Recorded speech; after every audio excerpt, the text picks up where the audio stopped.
My name is Fatima, and this is a story my mother has told me since I was a child. The road from Vasco to Margao wasn't what it is today. No streetlights, no traffic, just a narrow stretch of tar swallowed by black fields, the rustle of coconut palms, and the low hum of an old car engine trying to cut through the night. My mother, young and unmarried then, was heading to Vasco with my uncle for a wedding.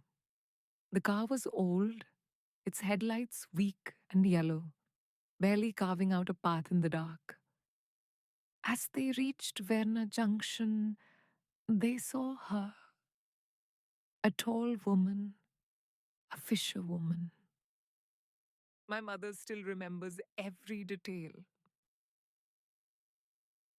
The woman wore a faded checked skirt, tied high at the waist, a blouse clinging damply to her thin frame, and her long black hair, wet, dripping, plastered to her shoulders, as if she'd just stepped out of the sea.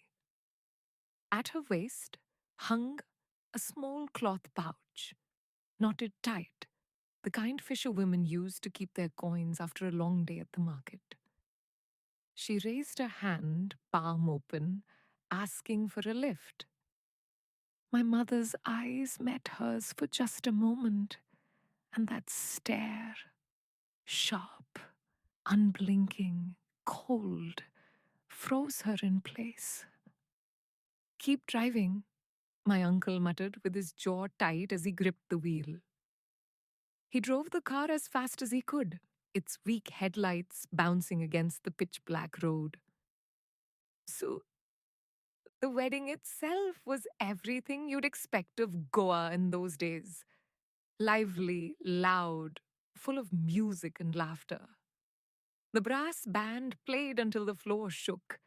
The smell of booze and sopotel drifted through the hall, and children ran barefoot between tables as relatives clinked glasses and shouted to be heard over the din.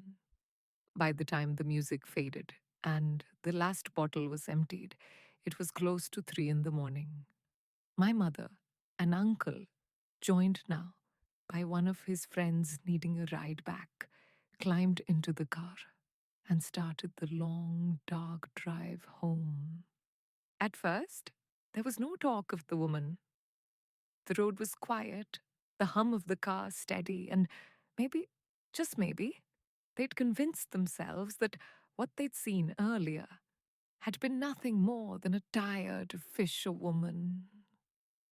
But as they neared Verna Junction again, they felt the place very calm. Too calm, in fact. And then she was there. The same woman standing in the exact same spot, same wet hair plastered to her shoulders, same faded skirt tied high, same coin pouch glinting faintly in the beam of their dim headlights. As they drove past, my uncle pressed harder on the accelerator. The car jolted forward, but for some reason, my mother turned her head to look back. And her breath caught. The woman was chasing them. At first, my uncle just scoffed, muttering, "She's crazy," and pushed the pedal down harder, the old engine groaning as they tore down the lonely stretch of road. Then came the sound. Footsteps, thud, thud, thud. Fast, heavy, bare feet slapping the wet tar, perfectly in sync with the car. When my mother turned again, her blood ran cold. She wasn't just chasing them anymore. She was right beside them, running alongside the driver's window, her tall figure gliding through the darkness, hair streaming, her breath visible in the cool night air, steady and even as if the chase took no effort at all. My mother clutched her rosary so tightly the beads dug into her skin, whispering, "Ah, Sacred Heart of Jesus, Sacred Heart of Jesus," over and over. The friend in the back sat frozen, his eyes wide, his hands gripping the edge of the seat. And no matter how fast my uncle pushed that car, no matter how the engine rattled and roared, she stayed there, keeping perfect pace, her eyes never leaving theirs. The road blurred, palms whipped past in the streaks of shadow.